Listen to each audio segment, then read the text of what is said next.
मधुबन के बाबा,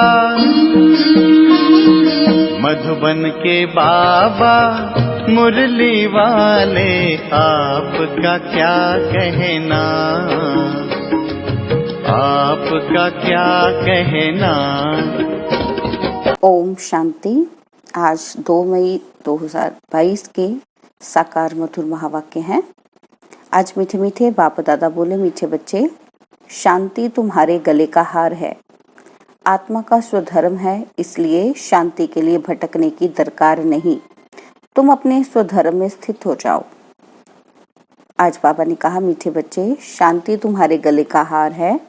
आत्मा का स्वधर्म है, इसलिए शांति के लिए भटकने की दरकार नहीं। तुम अपने स्वधर्म में स्थित हो जाओ। आज बाबा ने प्रश्न पूछा कि मनुष्य किसी भी चीज को शुद्ध बनाने के लिए कौन सी युक्ति रचते हैं, और बाप ने कौन सी युक्ति रची है। और उत्तर में बाबा ने बताया, मनुष्य किसी भी चीज को शुद्ध बनाने के लिए उसे आग में डालते हैं।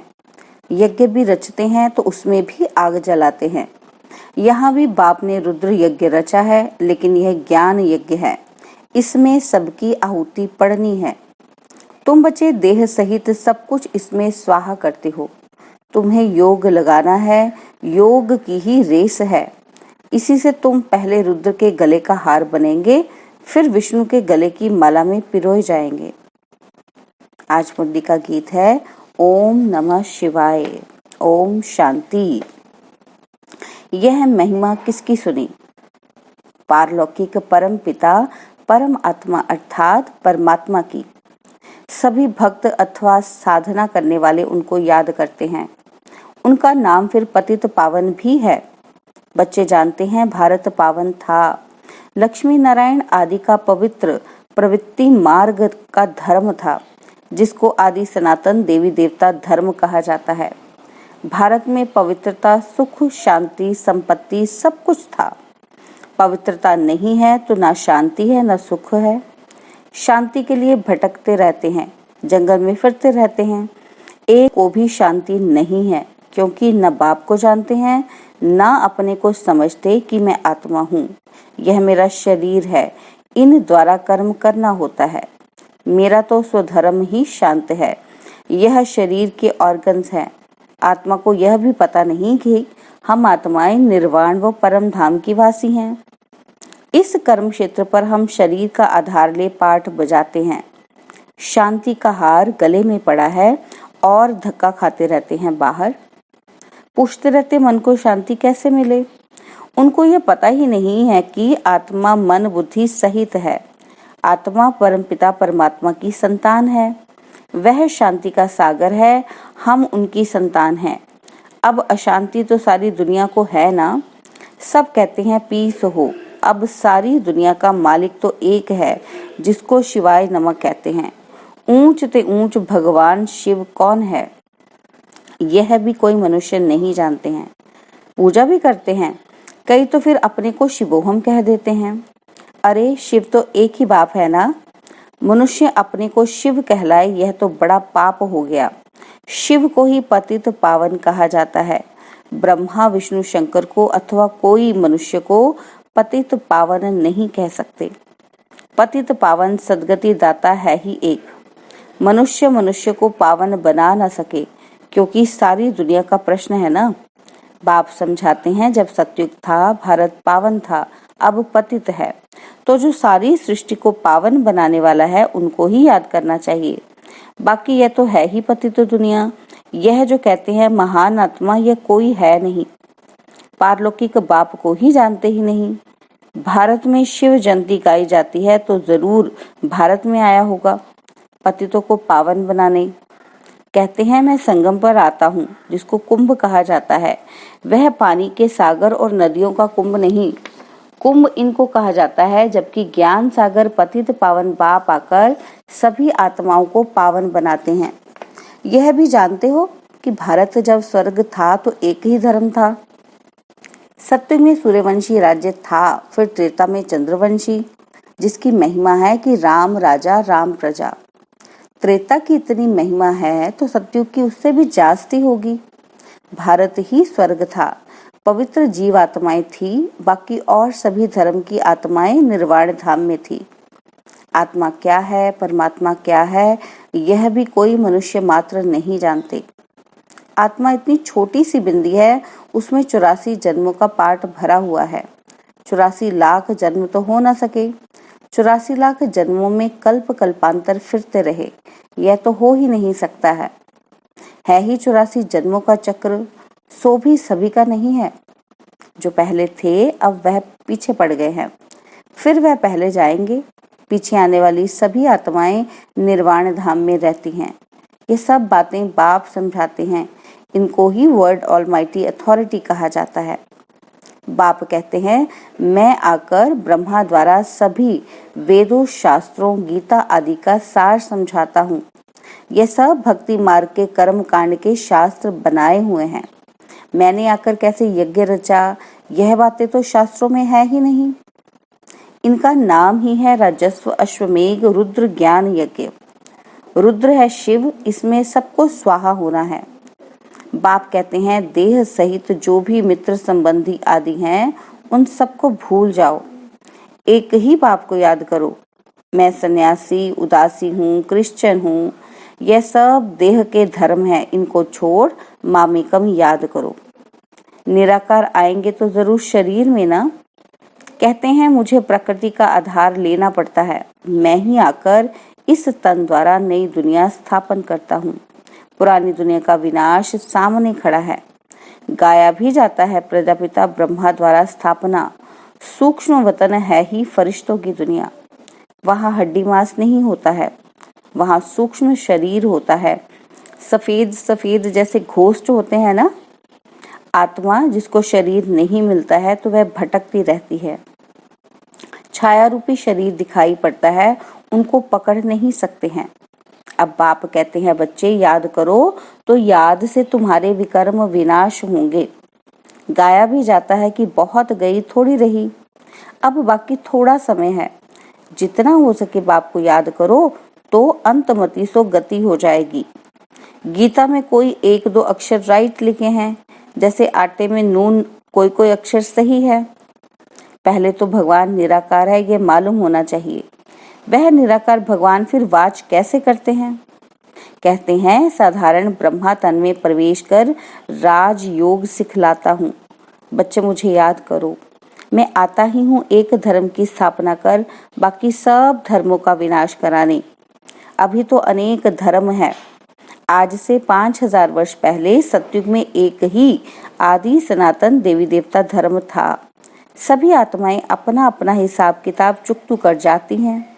उनको क़यामत का समय कहा जाता है। सभी के दुखों का हिसाब किताब चुकतू होता है। दुख मिलता ही है पापों के कारण। पाप का हिसाब चुकतू होने के बाद फिर पुण्य का शुरू हो जाता है। हर एक चीज शुद्ध बनाने के लिए आग में जलाई जाती है। यज्ञ रचते हैं, उसमें भी आग जलाते हैं। यह तो मटेरियल यज्ञ नहीं है, यह है रुद्र ज्ञान यज्ञ। ऐसे नहीं कहते कि कृष्ण ज्ञान यज्ञ। कृष्ण ने कोई यज्ञ नहीं रचा, कृष्ण तो प्रिंस था। यज्ञ रचा जाता है आफतों के समय। इस समय सब तरफ आफते हैं ना। बहुत मनुष्य रुद्र यज्ञ भी रचते हैं, रुद्र ज्ञान यज्ञ नहीं रचते हैं। वह तो रुद्र परमपिता परमात्मा ही आकर रचते हैं। कहते हैं, यह जो रुद्र ज्ञान यज्ञ है, इसमें सबकी आहुति हो जाएगी। बाबा आया हुआ है, यज्ञ भी रचा हुआ है। जब तक राजाई स्थापन हो जाए और सब पावन बन जाएं, फट से सब तो पावन नहीं बनते। योग लगाते रहो अंत तक, यह है ही योग की रेस। बाप को जितना जास्ती याद करते हैं, उतना दौड़ी लगा कर जाए। रुद्र के गले का हार बनते हैं, फिर विष्णु के गले की माला बनेंगे। पहले रुद्र की माला, फिर विष्णु की माला। पहले बाप सबको घर ले जाते हैं। जो जितना पुरुषार्थ करेंगे वही नर से नारायण, नारी से लक्ष्मी बन राज्य करते हैं। गोया यह आदि सनातन देवी देवता धर्म स्थापन हो रहा है। तुमको बाप राज योग सिखला रहे हैं, जैसे 5000 वर्ष पहले सिखलाया था, फिर कल्प बाद सिखलाने आए हैं। शिव जयंती अथवा शिवरात्रि भी मनाते हैं। रात अर्थात कलयुगी पुरानी दुनिया का अंत, नई दुनिया का आदि। सतयुग त्रेता है दिन, द्वापर कलयुग है रात। बेहद का दिन ब्रह्मा का, फिर बेहद की रात ब्रह्मा की। कृष्ण का दिन कृष्ण की रात नहीं गाया जाता है, कृष्ण को ज्ञान ही नहीं रहता। ब्रह्मा को ज्ञान मिलता है शिव बाबा से, फिर तुम बच्चों को मिलता है इनसे। गोया शिव बाबा तुमको ब्रह्मातन से ज्ञान दे रहा है, तुमको त्रिकालदर्शी बनाते हैं। मनुष्य सृष्टि में एक भी त्रिकालदर्शी कोई हो ना सके, अगर होवे तो नॉलेज देना। यह सृष्टि चक्र कैसे फिरता है, कभी कोई नॉलेज दे ना सके। भगवान तो सभी का एक ही है, कृष्ण को थोड़े सब भगवान मानेंगे, वह तो राजकुमार है। राजकुमार भगवान होता है क्या? अगर वह राज्य करे तो फिर गवाना भी पड़े। बाप कहते हैं तुमको विश्व का मालिक बनाए, मैं फिर निर्वाण धाम में जाकर रहता हूँ। फिर जब दुख शुरू होता है मेरा पाठ भी शुरू होता है, मैं सुनवाई करता हूँ। मुझे कहते भी हैं कि हे रहम दिल, भक्ति भी पहले अव्यभिचारी अर्थात एक शिव की करते हैं, फिर देवताओं की शुरू करते हैं। अभी तो व्यभिचारी भक्ति बन गई है, पुजारी भी यह नहीं जानते कि कब से पूजा शुरू होती है। शिव व सोमनाथ एक ही बात है। शिव है निराकार। सोमनाथ क्यों कहते हैं? क्योंकि सोमनाथ बाप ने बच्चों को ज्ञान अमृत पिलाया है। नाम तो ढेर हैं, बबुल नाथ भी कहते हैं, क्योंकि बबुल के जो कांटे थे उनको फूल बनाने वाला सर्व का सदगति दाता बाप है। उनको फिर सर्वव्यापी कहना यह तो ग्लानि हुई ना। बाप कहते हैं जब संगम का समय होता है तब एक ही बार में आता हूँ, जब भक्ति पूरी होती है तभी मैं आता हूँ। यह नियम है, मैं आता ही एक बार हूँ। बाप एक है, अवतार भी एक है। एक ही बार आकर सबको पवित्र राजयोगी बनाता हूँ। तुम्हारा राजयोग है, सन्यासियों का है हठ योग। राजयोग सिखला ना सके। यह हठ योगियों का भी एक धर्म है। भारत को थमाने के लिए पवित्रता तो चाहिए ना। भारत 100% पावन था, अभी पतित है, तब कहते हैं आकर पावन बनाओ। सतयुग है पावन जीव आत्माओं की दुनिया, अभी तो ग्रस्त धर्म पतित है। सतयुग में ग्रस्त धर्म पावन था, अब फिर से वही पावन ग्रस्त धर्म की स्थापना हो रही है। एक बाप ही सर्व का मुक्ति जीवन मुक्ति दाता है। मनुष्य को मुक्ति जीवन मुक्ति दे न सके। तुम हो ज्ञान सागर बाप के बच्चे, तुम ब्राह्मण सच्ची सच्ची यात्रा कराएंगे, बाकी सब है झूठी यात्रा कराने वाले। तुम हो डबल अहिंसक, कोई हिंसा नहीं करते हो, ना लड़ते हो, ना काम कटारी चलाते हो। काम पर जीत पाने में मेहनत लगती है, विकारों को जीतना है। तुम ब्रह्मा कुमार कुमारियां शिव बाबा से वर्षा लेते हो। तुम आपस में भाई बहन ठहरे। हम अभी निराकार भगवान के बच्चे आपस में भाई भाई हैं, फिर ब्रह्मा बाबा के बच्चे हैं, तो जरूर निर्विकारी बनना चाहिए ना। अर्थात विश्व की बादशाही तुमको मिलती है। यह है बहुत जन्मों के अंत का जन्म। कमल फूल समान पवित्र बनो तब ऊंच पद मिलता है। अभी बाप द्वारा तुम बहुत समझदार बनते हो। सृष्टि की नॉलेज तुम्हारी बुद्धि में है। तुम हो गए स्वदर्शन चक्रधारी। स्व आत्मा को दर्शन होता है, अर्थात नॉलेज मिलती है परमपिता परमात्मा से, जिसको ही नॉलेजफुल कहते हैं। मनुष्य सृष्टि का बीज रूप है, चैतन्य है। अब आए हैं नॉलेज देने। एक ही बीज है, यह भी जानते हैं। बीज से झाड़ कैसे निकलता है, यह उल्टा वृक्ष है, बीज ऊपर है। पहले पहले निकलता है दैवी झाड़, फिर इस्लामी बौद्धि वृद्धि होती जाती है। यह ज्ञान अभी तुमको मिलता है और कोई दे न सके। तुम जो सुनते हो वह तुम्हारी ही बुद्धि में रहा। सतयुग आदि में तो शास्त्र होते नहीं। कितनी सहज 5000 वर्ष की कहानी है ना। अच्छा, मीठे मीठे सिकिलदे बच्चों प्रति माता पिता बाप दादा का याद प्यार और गुड मॉर्निंग। रूहानी बाप की रूहानी बच्चों को नमस्ते। हम रूहानी बच्चों की रूहानी बाप दादाजी को दिल व जान सिकवा प्रेम से नमस्ते। ओम शांति। प्यारे बाबा, मीठे बाबा, मेरे बाबा, शुक्रिया बाबा, शुक्रिया बाबा, शुक्रिया बाबा। धारणा के लिए मुख्य सार है, पहला पॉइंट है, समय कम है, बहुत गई थोड़ी रही, इसलिए जो भी श्वास बची है बाप की याद में सफल करना है, पुराने पाप के हिसाब किताब को चुकतू करना है। सेकंड पॉइंट है, शांति स्वधर्म में स्थित होने के लिए पवित्र जरूर बनना है। जहाँ पवित्रता है वहाँ शांति है। मेरा स्वधर्म ही शांति है। मैं शांति के सागर बाप की संतान हूँ, यह अनुभव करना है। बाबा ने आज वरदान दिया, निर्माणता की विशेषता द्वारा सहज सफलता प्राप्त करने वाले सर्व के माननीय भव। निर्माणता की विशेषता द्वारा सहज सफलता प्राप्त करने वाले सर्व के माननीय भव। सर्व द्वारा मान प्राप्त करने का सहज साधन है निर्माण बनना। जो आत्माएं स्वयं को सदा निर्माण चित्त की विशेषता से चलाती हैं वह सहज सफलता को पाती हैं। निर्माण बनना ही स्वमान है। निर्माण बनना झुकना नहीं है, लेकिन सर्व को अपनी विशेषता और प्यार से झुकाना है।